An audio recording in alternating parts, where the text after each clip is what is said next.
Jai Shri Krishna. Today is Wednesday, May 13, 2026. So, moon has moved from Uttra Bhadrapada, right, in Pisces Rashi, which is Meena Rashi, to now it is in the Nakshatra of Revati. Okay. And today is also Wednesday and it's Revati Nakshatra, right? So, if you are born when you have your moon in your natal Vedic chart in Pisces in Revati Nakshatra, then please do listen to this video completely, right? I will try to put a part two when I get a chance. Now, do subscribe to the video. Do please add your comments in the comment section. As I always said before, I do teach free Vedic astrology classes. There is live sessions, there is recorded sessions in Clubhouse in the club called Vedic Astrology Club. Yeah. So do join when you get a chance as well. You can learn more. There is also recorded sessions as well. So you can come and listen to all the recordings kind of for the last 4 or 5 years. Yeah. All right. So, if you're born with moon in Pisces in Revati Nakshatra, listen carefully as we speak. Mid 2026 to mid 2027 will be a difficult year, right? And as we speak, somewhere May 19th or so, Saturn will move to Revati Nakshatra as well in Pisces. Saturn is right now, as we speak, it's in Uttara Bhadrapada Nakshatra. Okay. Now, for Revati Nakshatra, the Nakshatra Lord is Mercury. Mercury is dual in nature. Okay. Moon can be dual depending on the strength, but Mercury is completely dual. Okay. Now, it is also present in a Rashi called Pisces, which is also dual. You also see the two fishes symbol as well, the two fishes as well. Okay. Now, this is also Mercury's Mula Trikona Nakshatra, Revati Nakshatra, which is Mercury's favorite nakshatra. Now, today is Wednesday, right, which is also with Mercury, and it's also Revati Nakshatra. So you see, I'm also wearing a green t-shirt, but wait, look closer. You see, I'm wearing two green t-shirts to show the duality as well. Okay, all right. Now here is very important. Okay, the Revati Nakshatra here is a very important nakshatra because Venus, right? Venus gets exalted at 27 degrees. Okay, in this nakshatra, Venus gets exalted in this Rashi, in this nakshatra. So Venus is exalted in Pisces Rashi in the nakshatra of Revati at 27 degrees. Okay, now if you want to understand a little bit more, right? We also saw earlier that Mercury gets debilitated, but it's in Uttara Bhadrapada at 15 degrees in Pisces, but Venus gets exalted in a different nakshatra, which is again at Revati, right? Now, what does Venus means, right? Venus is marriage, spouse, Lakshmi. So from this house where Venus is exalted, right? If you keep this house, Venus actually owns third house, right? Venus owns the third. Because why we are looking at this nakshatra where Venus gets exalted. From here, Venus owns the third house, which is Taurus, and Venus owns the eighth house. Okay. So if you're born with moon in Revati Nakshatra, right, typically marriage, right, will be delayed, right, or there will be a lot of effort in putting the spouse, and suddenly it will come up. Okay.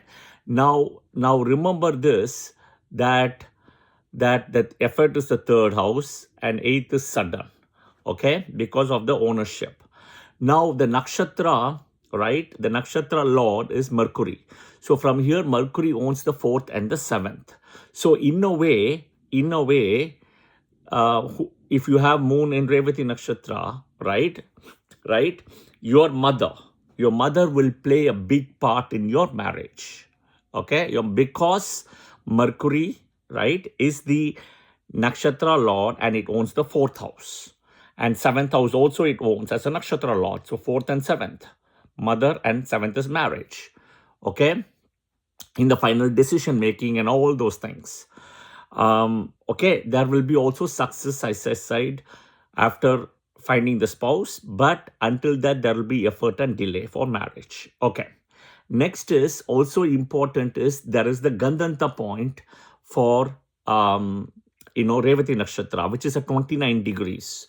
So Venus exalts, if you look at it, right, the exaltation of Venus is 27.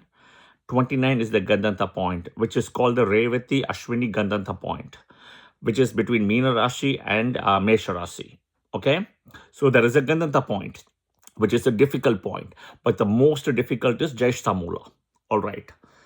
Now, remember this, that Moon in Revati Nakshatra people have to treat your spouse nicely, right? Because they are the Lakshmi of the house. It doesn't matter your husband or wife. You have to treat your spouse because they have the Lakshmi energy in the house, all right? So this is something very important because there is a Gandanta point also associated very closely to exaltation point of Venus, all right? Now, this is Mercury's favorite nakshatra, Mula Trikona nakshatra, and Mercury's favorite nakshatra is in the debilitation Rashi of Mercury, right, which is Pisces, owned by Jupiter, where Venus also exalted. So, in a way, you see Mercury, Jupiter, Venus are all connected in Jupiter Rashi. This is Kal Purush 12th house. This is the 27th nakshatra. This is the last nakshatra. Okay? All right. Now, coming back, in the sky, you see them as 3 stars. So in a way, number 3 is associated with this nakshatra. Number 27 is also associated with the Revati nakshatra. Okay. It is also associated with like a dola, right? Dola or a drum. Think of a drum. Okay. With the 2 sticks. Okay. So it's all the dual thing you will see. 2 sticks, 2 fishes. So I always tell people, right, if your moon comes here, your lagna comes here, first time doesn't work, no worries. Your second time will work. Be it your job, be it your education, all those things, right? Change of education from start to end because of Mercury, right? Mercury nakshatra. So you will start studying first, and within few months or first year, you will change your education. Okay, because of Mercury here, nakshatra, right? In the debilitation Rashi. Okay, so there is change of education as well, right? Change of education, change of what you study first to what you study next. Okay, all right. This is very interesting place where Mercury, even though it's debilitated, has got its favorite nakshatra here. Right, the duality I already spoke about fishes. Now, a lot of people think because it's in the 12th house, natural 12th house, and it's the last nakshatra, they think there is some kind of liberation associated. When I say liberation means no rebirth, etc., it is actually liberation for this birth versus the cycle of birth. The cycle of birth is still there. It is only this birth we're talking about. They may get a good liberation, right? Versus the cycle of birth, which is a bigger picture. So this is something important to note. Okay. So what does that means is also, right, somewhere they could live in a dreamy world, fantasy world. Okay. Because of that thing. These are the people, when Moon and Revati also, right, they will have experiences, very neo-Nordic experiences, we call it, right? Special experiences of a different loka, heaven, Swarga loka, and all those things. And the reason is because of the energy or affinity of Somras associated also here.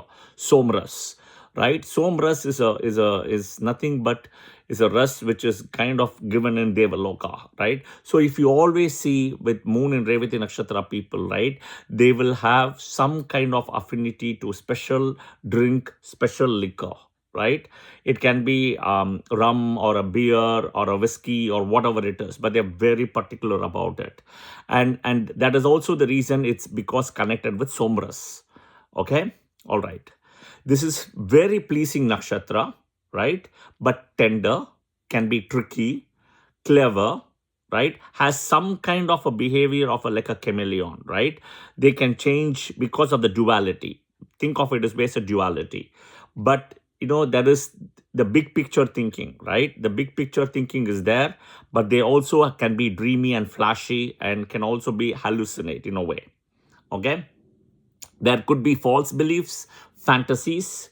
They are soft, but they have the dreamy nature. supportive, they have a very good social personality, they're polite, they're fun, they're joy, there is no sense of limits, right? But they have a lot of illusions. Illusions is there pretty much, right? The biggest issue for them is the feet, the ankle, the abdomen, and the groin areas. All right. Okay. So they can be very good in hypnotism, right? Hypnotism, creative work, psychic work, healing work, medicine work, painting, musician, actor, right? Orphanage, running orphanages, right? Running entertainment stuff, anything with driving, anything with shipping, anything with marine astrology, because it's a water sign, right? Anything with education, higher education, all those things, occult science, everything. Yeah.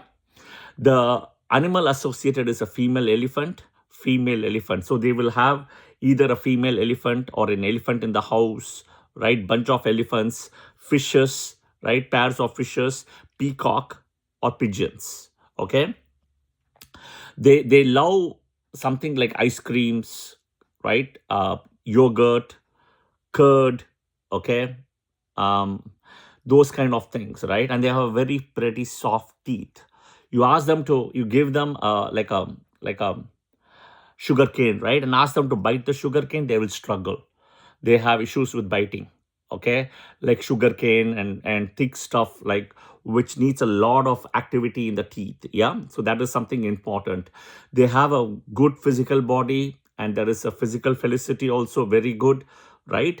Now this is one Rashi, right, including this nakshatra where Jupiter, Venus, right, Mercury gets involved, Ketu comes involved here.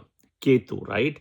Now, Ketu connected with Pisces and Ketu connected with Revati nakshatra also is connected with enlightenment. Ketu, okay? Ketu is also has got fish energy in a way, okay? Ketu has got fish's energy as well. So Jupiter, Venus, Mercury, Ketu, all in Pisces, right? It's a very important connection as well. Now, Mercury needs help of Jupiter, okay? Because think of Mercury can be books, bookish stuff, putting the structure, going deeper, putting the structure. That is Jupiter. Okay, even Venus needs help of Jupiter to structure its channelization for exaltation in the Rashi of Pisces, which is owned by Jupiter. All right. So in the end of the day, right, they support each other directly, indirectly, both, right? Okay. Now the number is 3 or 27, as I said in the start of the video, right? Next is, if you see, the energy is at the end of the rune, right? The end, the last part, okay? The deity, the Vedic deity is associated as Pushan, okay? Pushan is a very soft sun god or a soft Aditya, okay? Pushan is the Vedic deity associated with Revati Nakshatra people, okay? Or Revati. Vishnu and Lakshmi are the deities also, right? And you can pray the Saptarishis Kratu, right? You can pray 3 times or 27 times. Om Kratuve Namaha, Om Vishnove Namaha, Om Pushanaya Namaha. Right? All 3 times or 27 times. You can follow whatever you want. Okay? Now, the story goes that Saptarishi Kratu emerged from, he's born in multiple yugas, right? But in one yuga, is born from the mind. Okay? Or is in other yuga is born with a left eye, and other yuga left hand. So people always with Kratu as a Saptarishi should be careful with their mind, left eye and left hand. Okay? Okay? And Kratu, when you pray to Kratu, Om Kratuve Namaha, you can pray to Kratu's wife Kriya. Om Kriyaya Namaha. You can also pray to Krati's wife Sannati, right? Om Sannatiye Namaha. You can also pray to one more of his wife, which is called Shama. Om Shamaya Namaha. 3 times, 27 times. Okay? All right. The Nakshatra temple. When moon is in Revati Nakshatra with strength, without Saturn, Rahu, Mars conjunction, right? You can visit the Nakshatra temple. The Nakshatra temple associated with moon and Revati is Sri Kailasanatha temple in Karakudi, which is in Musri Taluk, which is in Tiruchirappalli in Tamil Nadu, right? Sri Kailasanatha temple, which is in Karakudi, which is in Musri Taluk, right, in Tiruchirappalli district. All right. So for Moon and Revati Nakshatra people, your luck will change after marriage. Okay, your luck will change after marriage, even though it can be very difficult to find a spouse for you in to get aligned, right? So pray to Lakshmi if you are single, right? Now, there's a lot of effort. As I also said earlier, your mother will be an important part in this play for the marriage as well, okay? Because of the 4th and the 7th connected for Mercury, if you keep as the nakshatra lord, okay? Your luck will change after marriage. Your luck will change at 33 and then 53. All right, 33 and 53. And I also told that, your spouse is like Lakshmi here, so take care of your spouse. Yeah. With this said, we finished Revati Nakshatra part 1. When I get a chance, I will try to put the second video for Moon in Revati Nakshatra. All right. Jai Shri Krishna. Thank you.